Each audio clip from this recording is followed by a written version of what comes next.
हमने अपने पिछले व्याख्यान में महाप्राण निराला जी की रचनाओं के विषय में चर्चा की।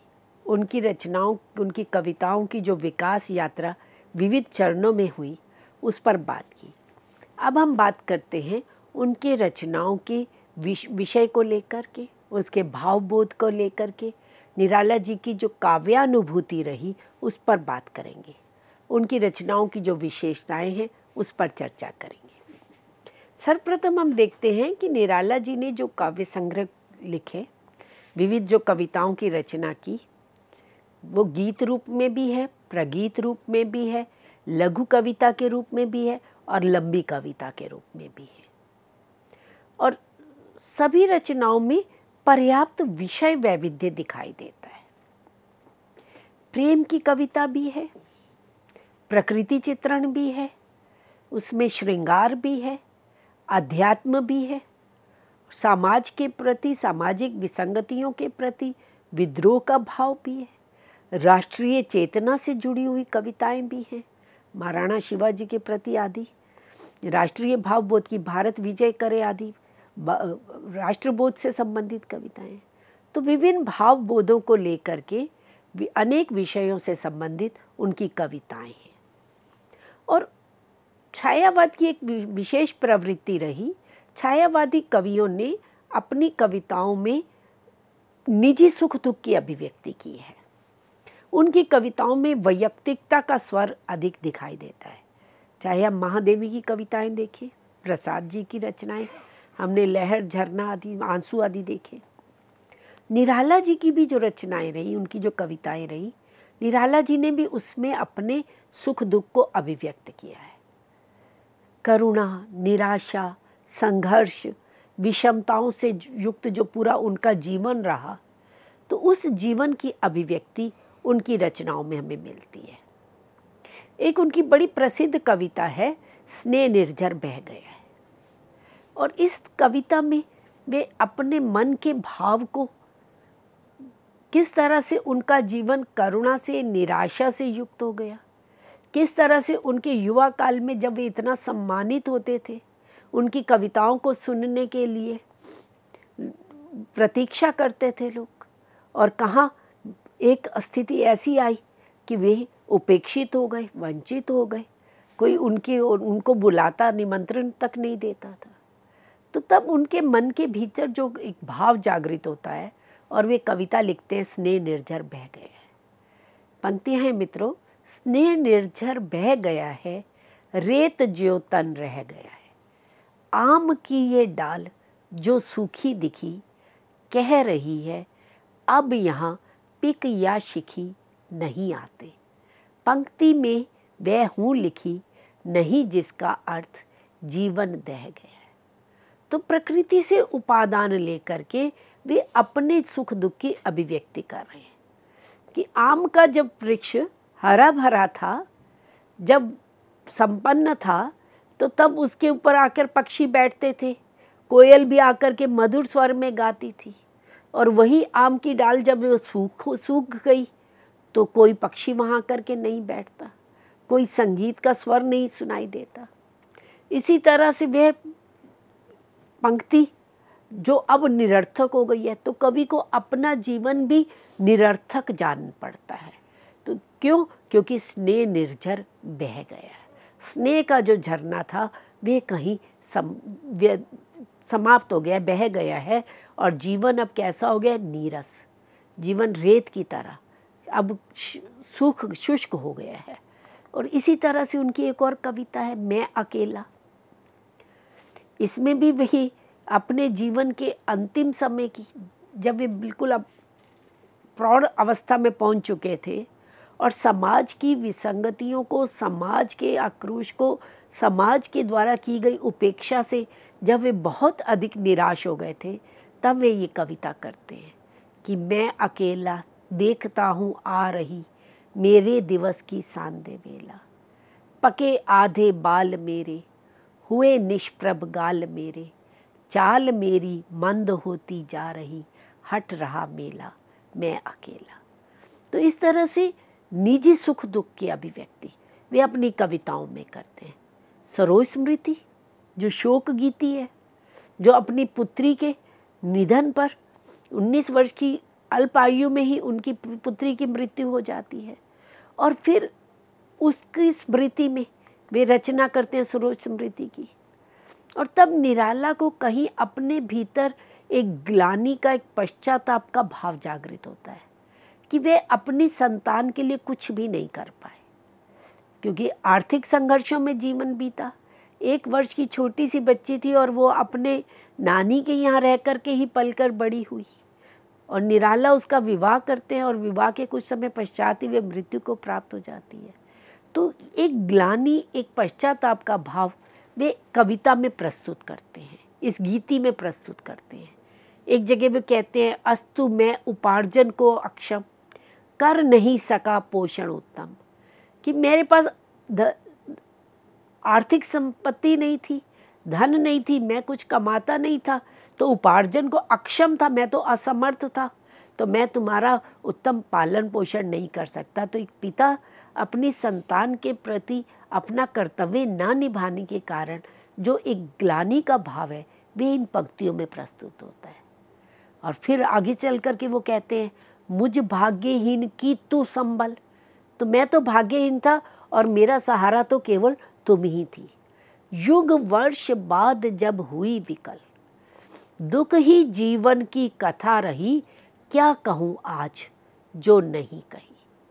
तो यहाँ पूरा अपने मन का भाव वो कविता के रूप में प्रस्तुत कर देते हैं कि पूरा उनका जीवन क्या रहा, दुख ही दुख रहा। तो मैं अब आज और क्या कहूँ और क्या शेष कहने के लिए रह गया। तो इस तरह से उन्होंने निजी सुख दुख की अभिव्यक्ति अपनी कविताओं के माध्यम से प्रस्तुत की है।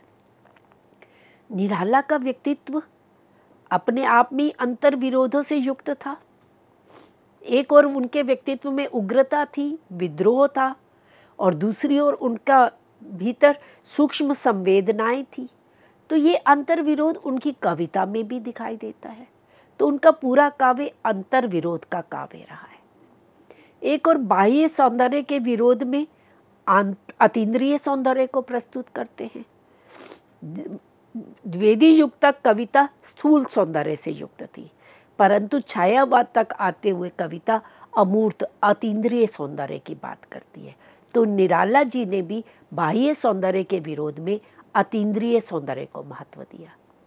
इतिवृत्तात्मकता के विरुद्ध लाक्षणिकता और प्रतीकात्मकता को महत्व दिया। सामूहिकता के विरुद्ध वैयक्तिकता को बल दिया।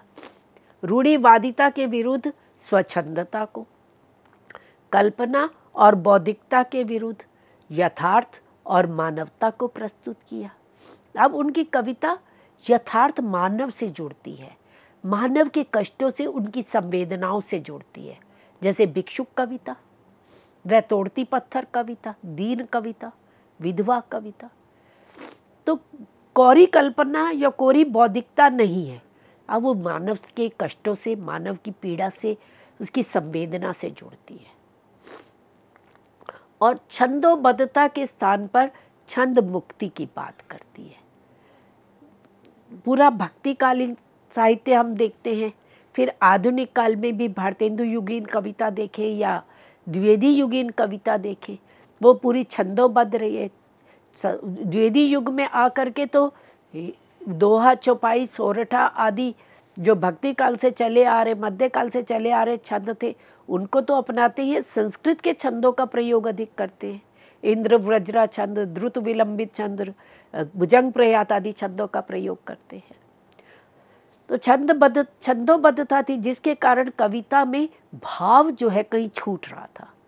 तो भाव को महत्व देते हुए निराला कविता को छंदों के बंधन से मुक्त करते हुए छंद मुक्ति की बात करते हैं। और इन्होंने अपनी कविताओं से हिंदी साहित्य में नई स्फूर्ति, नई चेतना, नई जागृति उत्पन्न करने की चेष्टा की।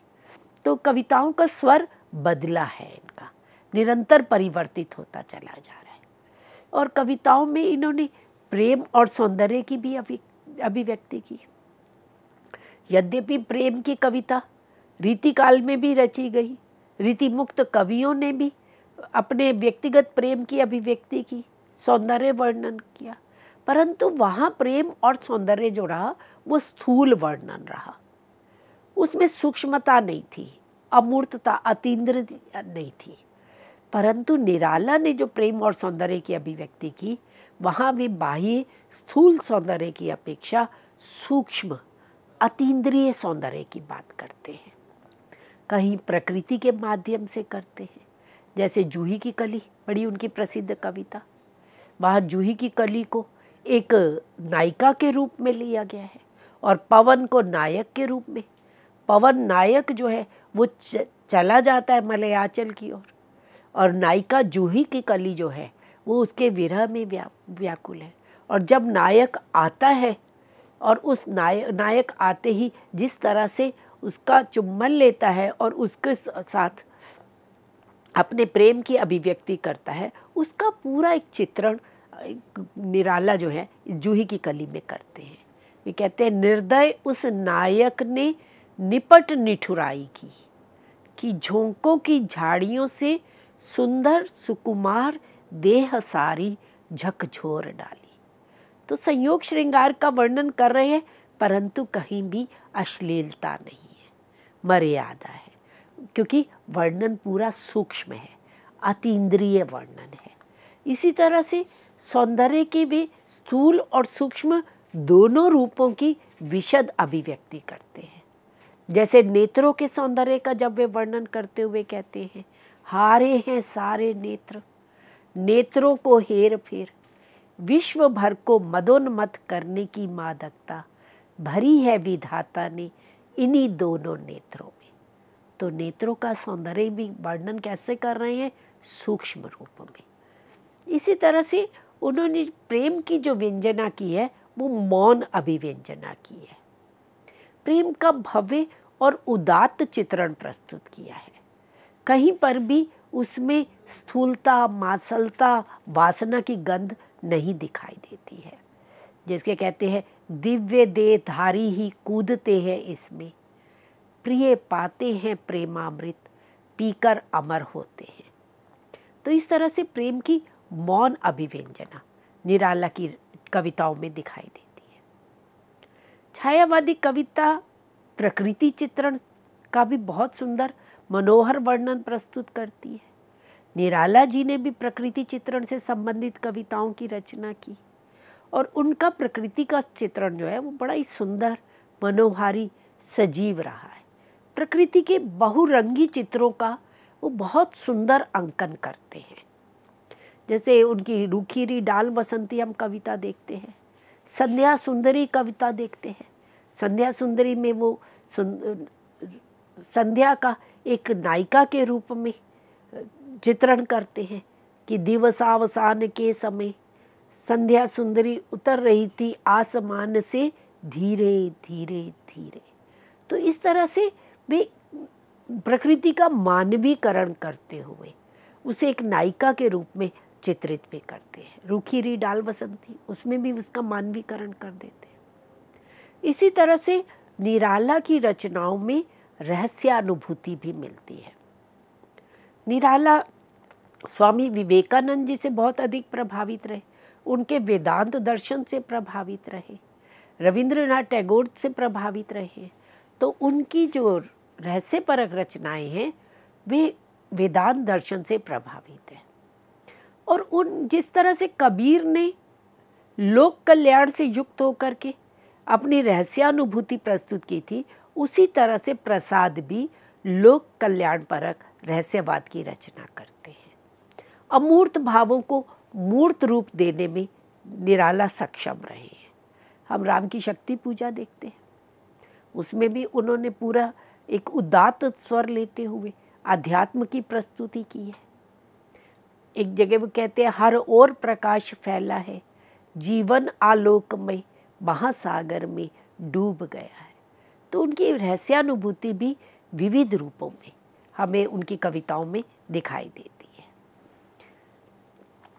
इसी तरह से निराला जी अपने युग बोध से संपृक्त रहे हैं। राष्ट्रीय भावना से ओतप्रोत कविताओं की भी रचना वे करते हैं, जहाँ एक और समाज सुधारक समाज की विसंगतियों को दूर करने के लिए, बाल विवाह को, विधवा विवाह के लिए और समाज में जो अन्य रूढ़ियाँ हो गई थी उनके विरोध में समाज सुधारक आते हैं। वहीं राष्ट्रीय मुक्ति की कामना लिए हुए राजनीति के स्तर पर अनेक राजनेता आते हैं। महात्मा गांधी जी के आंदोलन चल रहे थे, असहयोग आंदोलन आदि चल रहे थे। तो उसी समय समाज में राष्ट्रीय चेतना जगाने के लिए छायावादी कवियों ने राष्ट्रीय भावना से ओतप्रोत कविताओं की रचना की। निराला जी ने भी उसी तरह से प्रिय मुद्रित दृग खोलो, जागो जागो आया प्रभात, बीती बीती वे अंधरात, भारती जय विजय करे, भारत ही जीवन धन, महाराज शिवाजी का पत्र, खून की होली जो खेली। इस तरह से अनेक राष्ट्रीय भावना से ओतप्रोत कविताओं की रचना की, जिनमें वे समाज को उद्बोधित भी करें। उद्बोधन गीतों की भी रचना की। जागो जागो आया प्रभात, ये उनका उद्बोधक गीत है। और उनकी इसी राष्ट्रीय भावना को देखते हुए, उनकी राष्ट्रीय चेतना को देखते हुए भगीरथ मिश्र ने कहा कि निराला की अधिकांश कविताओं की पृष्ठभूमि में राष्ट्रीयता का रंग मिलेगा। किसी दलगत राजनीति, बंदी बंधाई विचारधारा या वाद, राष्ट्र की संस्कृति और भौगोलिक सीमाओं तक ही उनकी राष्ट्रीयता सीमित थी, सो बात नहीं। वह तो देश देशांतर की समस्त सीमाओं को लांघकर उसके व्यापक स्वरूप को स्पर्श कराने वाली थी। तो इस तरह से उनकी राष्ट्रीय चेतना जो है वे एक और भारत के प्राचीन गौरव को भी साथ में लेती है, राष्ट्र की संस्कृति को उद्बोधित करती है, उसे उद्घाटित करती है। और वे किसी वाद से, किसी विचारधारा से बंद करके उन्होंने राष्ट्रीय चेतना के भाव को प्रकट नहीं किया। राम की शक्ति पूजा की कविता की भी रचना कर रहे हैं, लंबी कविता है, उसमें भी पूर्णतया उनका राष्ट्रीयता का स्वर दिखाई देता है। वस्तुतः निराला की जो राष्ट्रीयता है वो ऊपरी नहीं थी, दिखावा नहीं थी। दिखाने के लिए उन्होंने कविता की रचना नहीं की कि राष्ट्र भक्ति का, क्योंकि एक उस समय राष्ट्र मुक्ति की एक आंदोलन चल रहा था, पूरा वातावरण उससे ओतप्रोत था, सभी कवि राष्ट्रभक्ति की कविताएं प्रस्तुत कर रहे थे। तो ऐसे इस भावबोध में बहते हुए निराला जी ने भी वैसी रचनाएं कर दी, ऐसा नहीं था। और ना उनकी रचनाएं, ना उनकी राष्ट्रीयता की भावना आयातित थी, एक्सपोर्ट की हुई भी नहीं थी। वे तो भारत की मिट्टी से ही पनपी और बड़ी थी, जो उनकी युग संपृक्ति को बताती है। निराला जी ने उद्बोधन गीतों की भी रचना की। जागो फिर एक बार, 2 भागों में इनकी ये कविता है, जिसमें वे राष्ट्र को उद्बोधित कर रहे हैं, कभी कहीं प्रकृति के माध्यम से, कहीं भारतीय संस्कृति के अतीत के गौरव को दिखाते हुए कि प्यारे जगाते हुए हारे सब तारे तुम्हें, अरुण पंख तरुण किरण खड़ी खोलती है द्वार, जागो फिर एक बार। यहाँ प्रकृति के माध्यम से कि पूरी प्रकृति तुम्हें जगाने का प्रयास कर रही है, तो सचेत हो जाओ, सजग हो जाओ, राष्ट्र मुक्ति के लिए आगे बढ़ो। तो इस तरह से उद्बोधन गीत की भी रचना निराला करते हैं। और निराला की रचनाओं में एक और मुख्य स्वर जो दिखाई देता है वह है प्रगतिशील चेतना का स्वर। प्रगतिवाद और प्रगतिशील 2 अलग अलग धाराएं रही। प्रगतिवाद कार्ल मार्क्स से प्रभावित एक विचारधारा है, जिसको लेकर के छायावाद के बाद प्रगतिवाद आया। परंतु प्रगतिशील किसी वाद से जुड़ा हुआ नहीं है, किसी विचारधारा से जुड़ा हुआ नहीं है, अपितु वे समाज की समस्याओं को दूर करने के लिए, उनके प्रति अपने भावबोध को जगाने के लिए प्रस्तुत की गई चेतना है। और निराला की ये प्रगतिशील चेतना उनकी समस्त रचनाओं में दिखाई देती है। चाहे कहानियों में हम देखें, उनके चतुरी चमार आदि कहानियाँ हम देखते हैं, सुकुल की बीबी देखते हैं, उपन्यासों में देखें, रेखा चित्र कुल्ली भाट बिल्लेसुर बकरिया में उनकी प्रगतिशील चेतना दिखाई देती। और कविताओं में तो ये स्वर विशेष रूप से मुखर होकर के आया है। तत्कालीन मानव की पीड़ा, परतंत्रता और परवशता के प्रति तीव्र आक्रोश का स्वर उनकी कविताओं में हमें दिखाई देता है। उपेक्षित, कमज़ोर, शोषित वर्ग के प्रति सहानुभूति का भाव दिखाई देता है। अन्याय, असमानता के प्रति विद्रोह की घोषणा करते हैं। क्रांति और विद्रोह का स्वर उनका मुखरित हुआ है। बादल राग उनकी बहुत प्रसिद्ध कविता रही। उसमें निरंतर वे क्रांति का स्वर उठाते हैं। समाज में जो जो असंगत है उसके प्रति विद्रोह का स्वर मुखरित करते हैं। और जो अन्याय हो रहा है, चाहे वे श्रमिक वर्ग के प्रति, स्त्री के प्रति, निर्धन वर्ग के प्रति, जो समाज में एक असमानता की स्थिति है, भेदभाव की स्थिति है, उसके प्रति विद्रोह की घोषणा वे करते हैं। सामाजिक विकृतियों पर, विद्रूपताओं पर वे व्यंग्य करते हैं। उनकी ऐसी अनेक कविताएं हैं जिनमें उन्होंने सामाजिक विकृतियों पर, विद्रूपताओं पर व्यंग्य किया है। चरखा चला उनकी कविता, कुत्ता भौंकने लगा कविता, रानी और कानी, खजोहरा, गरम पकौड़ी, कुकुरमुत्ता आदि कविताएं जैसे। और इन कविताओं में अधिकांशतः उन्होंने प्रतीकों का प्रयोग किया है। कुकुरमुत्ता जैसे, इसमें गुलाब जो है पूंजीपति वर्ग का प्रतीक है और कुकुरमुत्ता निर्धन वर्ग का प्रतीक है, शोषित पीड़ित वर्ग का प्रतीक है। तो निराला का स्वर उग्र हो जाता है, पैना हो जाता है, चुभने वाला हो जाता है जब वे व्यंग्य करते हैं, जब वे सामाजिक विकृतियों पर, विद्रूपताओं पर व्यंग्य करते हैं। कुकुरमुत्ता की 4 पंक्तियां आपके सामने रखती हूँ कि अबे सुन बे गुलाब। देखिए पहले ही पंक्ति में कैसा गुलाब यहाँ पूंजीपति वर्ग का प्रतीक है, तो उसके लिए संबोधन क्या कर रहे हैं, बड़ा तिरस्कार युक्त। अबे, सुन बे, जैसे बोलचाल में किसी को धिक्कारा जाता है तो अबे सुन बे करके बोला जाता है, ऐसे ही वो पूंजीपति वर्ग का। भूल मत गर पाई खुशबू रंगो आप, कि तुम्हें खुशबू मिली है, रंग मिला है, चमक मिली है, तो उस पर अहंकार से मत भर जा। जो पूंजीपति वर्ग संपन्न होने पर, अधिकार युक्त होने पर अहंकार से युक्त हो गया, तो उन्हें कह रहे हैं कि भूल मत तुम्हारा वास्तविक अस्तित्व क्या है, तुम कैसे पूंजीपति बने हो। खून चूसा खाद का तूने अशिष्ट, डाल पर इतरा रहा कैपिटलिस्ट, कि तुम निर्धनों का खून चूस करके ही, गरीबों का खून चूस करके ही अमीर बने हो, इतने पूंजीपति बने हो। तो जिस पर तुम इतरा रहे हो, वास्तव में तुमने जो पाया है वे गरीबों की मेहनत का फल है। तुमने स्वयं क्या मेहनत की है, स्वयं क्या श्रम किया है। तो इस तरह से पूंजीपति वर्ग पर व्यंग्य करते हैं। प्राचीन रूढ़ परंपराओं पर प्रहार करते हैं।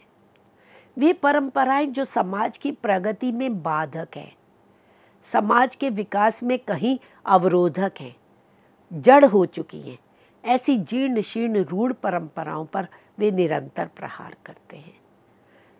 सरोज स्मृति उनकी कविता, जहाँ विवाह के लिए, क्योंकि ये बना गया कि जाति देख कर के विवाह किया जाता है। निराला स्वयं कान्यकुब्ज ब्राह्मण थे, तो कान्यकुब्ज ब्राह्मणों में ही विवाह होना चाहिए, तो इस रूढ़ परंपरा पर प्रहार करते हैं। और वे कान्यकुब्ज ब्राह्मण से विवाह ना करके अपनी पुत्री का विवाह दूसरी जाति के योग्य पुरुष के साथ करते हैं। और वे कहते हैं तुम करो ब्याह तोड़ता नियम, कि मैंने वो सारे जो जड़ नियम है मैं उनको तोड़ता हूँ। मैं सामाजिक योग के प्रथम लग्न में पढ़ूंगा स्वयं मंत्र, यदि पंडित जी होंगे स्वतंत्र। तो वो अपनी पुत्री के विवाह में मंत्र भी स्वयं पढ़ते हैं, किसी पंडित जी के, किसी पुरोहित के आश्रित नहीं रहते हैं। तो अनेक रूढ़ परंपरा, दहेज का विरोध करते हैं। वे उस पुरुष से विवाह करते हैं अपनी बेटी का जिसको दहेज नहीं, तो वो कहते हैं कि चाहे मैं अपनी संपत्ति बेचकर, जो भी मेरे पास है वो सब बेच करके अपनी पुत्री का विवाह कर सकता हूँ, मैं इतना सक्षम हूँ, परंतु मैं दहेज दे करके, मिथ्या व्यय करके, लोगों को खिला करके और इस तरह से करूँ, तो वो उसके लिए तैयार नहीं होते हैं। तो सामाजिक रूढ़ परंपराओं का वे विरोध भी करते हैं और उनका विकल्प भी प्रस्तुत करते हैं। और समाज में जो अनेक कुरीतियाँ फैली हुई थी, उन कुरीतियों पर भी तीखा व्यंग्य करते हैं। उन्होंने अपना बचपन तो उनका कलकत्ता में बीता, और कलकत्ता में तो विधवाओं की स्त्री, या बंगाल में तो विधवाओं की स्त्री बड़ी ही त्रासद होती हैं, बड़ा ही उनका जीवन जो है मार्मिक होता है, दीनहीन स्थिति में होती हैं। बाल विधवा हो जाती थी। पहले तो बच्ची को पैदा हुई और पैदा होने से पहले ही उसका विवाह निश्चित कर दिया जाता था, और मान लिया गर्भ में ही उस बालक की मृत्यु हो गई तो वो बाल विधवा कहलाती थी। और वो बच्ची जो जानती भी नहीं थी कि विवाह क्या होता है, और उसको विधवा की त्रासदी सहन करनी पड़ती थी। तो ऐसे विधवाओं के जीवन का मार्मिक चित्रण उन्होंने विधवा नामक कविता में किया है। विधवा की स्थिति को वर्णित करते हुए वे कहते हैं, वह इष्ट देव के मंदिर की पूजा सी, वह दीप शिखासी शांत भाव में लीन, वह टूटे तरु की छूटी लता सी दीन, दलित भारत की विधवा है। तो इस तरह से विधवा स्त्री का जो दैनिक जीवन है उसका वर्णन करते हैं। भिक्षुक कविता में भिक्षुक की स्थिति का, वे आता दो टूक कलेजे के करता पछताता पथ पथ आता, पूरा एक भिखारी का जीवन चित्रित कर देते हैं। एक स्त्री पत्थर तोड़ रही है भरी दोपहरी में इलाहाबाद के पथ पर, और सामने ही अट्टालिकाएं हैं, ऊंचे भवन हैं, और वे स्थिति देख करके निराला के मन में उस असमानता को देख करके एक विद्रोह का भाव जागृत होता है, और तोड़ती पत्थर इस रूप में उनकी कविता प्रस्फुटित होती है। तो इस तरह से निराला की प्रगतिशील चेतना उनकी अनेक कविताओं में, कहानियों में, उपन्यासों में हमें दिखाई देती है। तो इस तरह से निराला ने विविध भावबोध से युक्त होकर के अनेक कविताओं की रचना की, मुक्तक शैली में कविताओं की रचना की, लंबी कविताओं की रचना की। तो मित्रों, उनके जो कवि रूप में उनका जो साहित्यिक अवदान रहा, उनकी जो काव्यानुभूति रही, उसकी चर्चा आज हमने इस व्याख्यान में की है। और उनकी रचनाओं का जो शिल्प पक्ष है, जो कला काव्यानुभूति के साथ काव्याभिव्यक्ति पक्ष है, जो उनका शिल्प सौंदर्य है, इस पर चर्चा हम अपने अगले व्याख्यान में करेंगे। तो आज की चर्चा हम यहीं समाप्त करते हैं। निराला जी के काव्य के शिल्प सौंदर्य को लेकर के हम पुनः प्रस्तुत होंगे। धन्यवाद।